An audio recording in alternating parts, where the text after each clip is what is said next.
अच्छा जी, बिस्मिल्लाह। अच्छा, आपको क्वेश्चंस कुछ दिए थे सॉल्व करने के लिए, और उम्मीद है कि आपने सॉल्व जो है वो किए भी होंगे, और उसमें उम्मीद है कि आपको कोई प्रॉब्लम नहीं आई होगी। आज हमने ज़रा बात को थोड़ा सा आगे बढ़ाना है, और उसमें जो आज का हमारा टॉपिक है, वो टॉपिक जो है वो modified internal rate of return है। Modified internal rate of return जो है, या एम आई आर आर, या modified internal rate of return. Modified internal rate of return basically is an IRR calculated on the basis of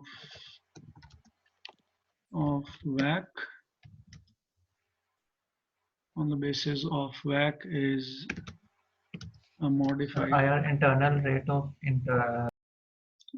IRR जो है वो internal rate of return.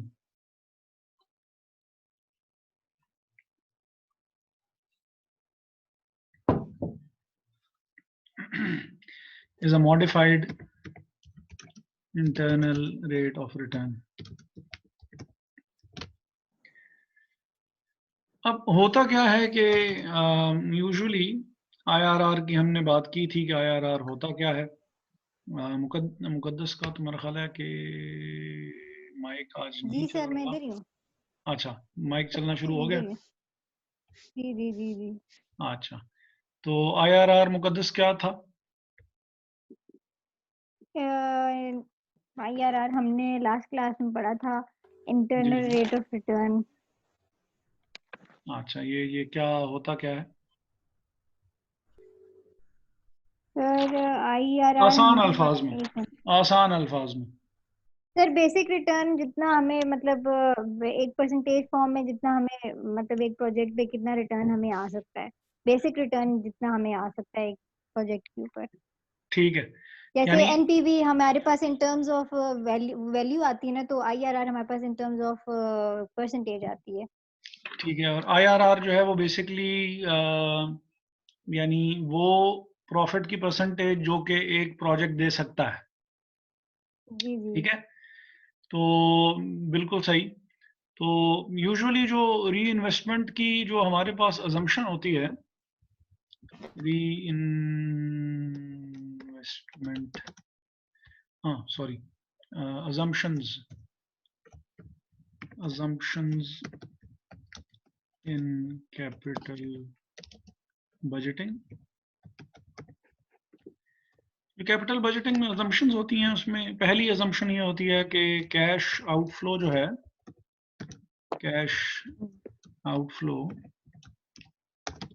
would be at the start of the year।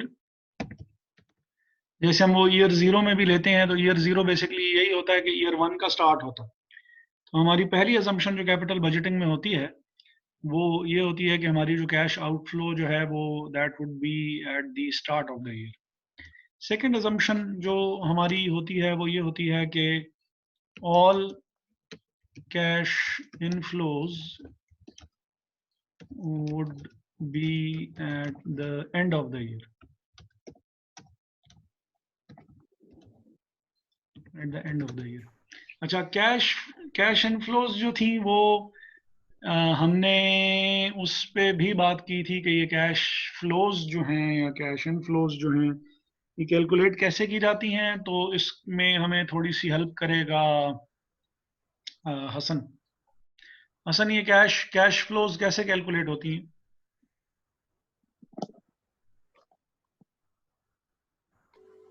Cash flow sir, जी जी। ये MIRR में इस case में कैसे होगी कैलकुलेट नहीं किया नहीं, ओवरऑल? नॉर्मल केस में कैसे कैलकुलेट होगी? सर वो तो मतलब गिवन भी होते क्वेश्चन में, मतलब वैसे तो गिवन ही होता ज्यादातर। अगर गिवन ना हो, खुद कैलकुलेट करनी हो, तो कैसे कैलकुलेट करोगे? तो सर वो 3 मेथड्स मेरे ख्याल से होते हैं इसमें, प्री कौन कौन इन्वेस्टमेंट से? वाला मॉड्यूल। एक तो वो वाला सिंपल वाला, और एक डबल्स वाला, और एक वो मिक्स अप्रोच होती है। 3 अच्छा, अप्रोचेज होती हैं इसमें। कुछ और को छक्का मारना हो आपने तो तो तो वो छक्का छक्का अगर कोई रह गया हो तो वो भी लगा ले, हैं? तो सर अभी याद नहीं आ रहा सही। याद नहीं आ रहा। अच्छा, ये जो कैश फ्लोज जो कैलकुलेट की जाएंगी, या जो फ्री कैश फ्लोज कैलकुलेट की जाती हैं, फ्री कैश फ्लोज जो हैं वो कैलकुलेट की जाती हैं, कुछ अब याद आ रहा है? अभी भी नहीं आ रहा। तो ये सर एक फार्मूला होता है FCF, cash free cash flow का। Net operating profit after tax minus change in change in operating working capital plus change in operating fixed assets. Change in operating working capital plus change in operating fix assets, यहां से जो amount बच जाएगी वो amount हमारी free cash flow कहलाएगी। और वो फ्री कैश फ्लो जो है वो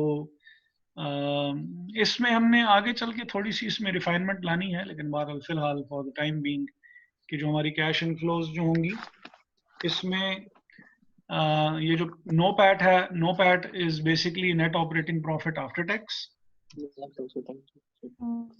where NOPAT is equal to net operating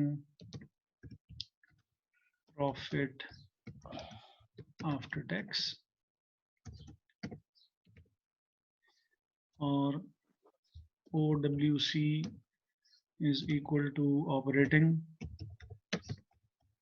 working capital,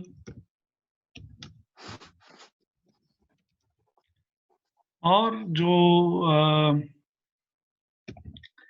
operating F dot A is equal to operating fixed assets। ठीक है, इसको लिख लें, फिर मैं आपको इसको एक्सप्लेन भी कर देता हूँ कि बेसिकली हम क्या कह रहे हैं। यस सर, एक मिनट।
Excuse me sir. जी जी, सर ये जो OWC है, ये रिपीट कर देंगे क्या होता है? Operating working capital. ये मैं सारा रिपीट करता हूँ, एक दफा आप लिख लें। अच्छा ठीक है सर।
लिख लिया?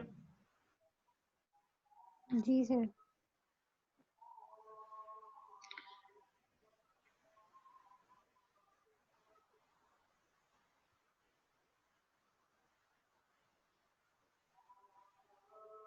अजान का वेट कर लेते हैं।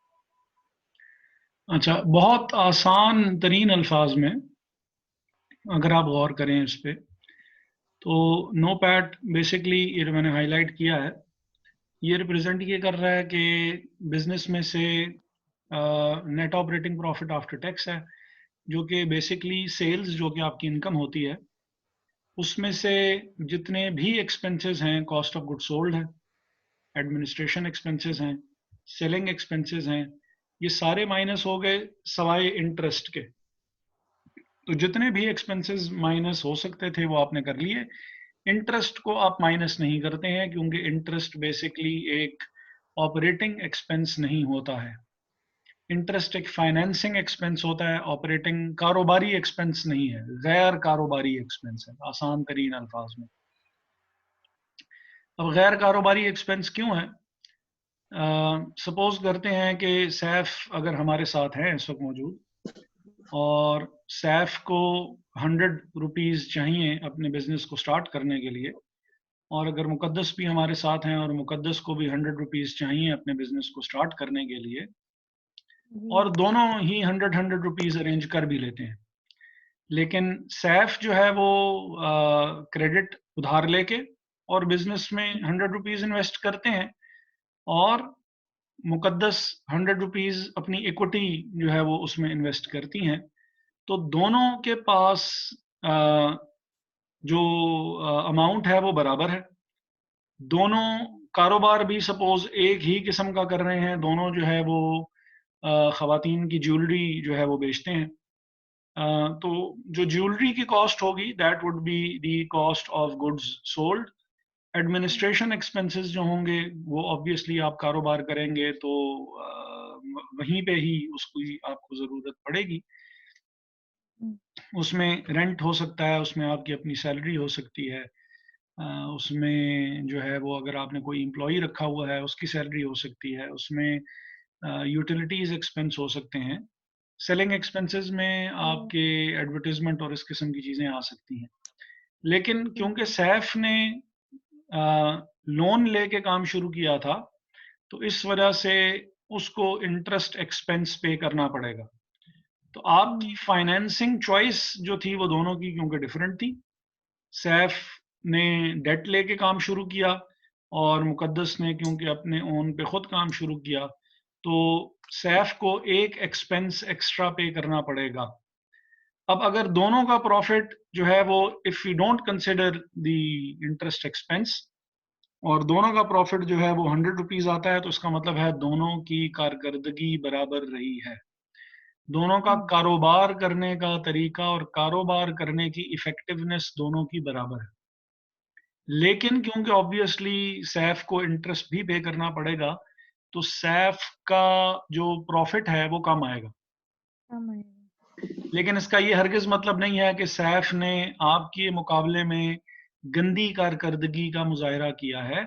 बात सिर्फ इतनी है कि क्योंकि सैफ को उसके पास पैसे अपने नहीं थे और उसको एक एक्स्ट्रा एक्सपेंस पे करना पड़ रहा है, जिसकी वजह से उसके पास अमाउंट ऑफ प्रॉफिट कम आ रहा है। लेकिन इफ वी इग्नोर दैट, तो आप दोनों की कारकर्दगी जो है वो बराबर है।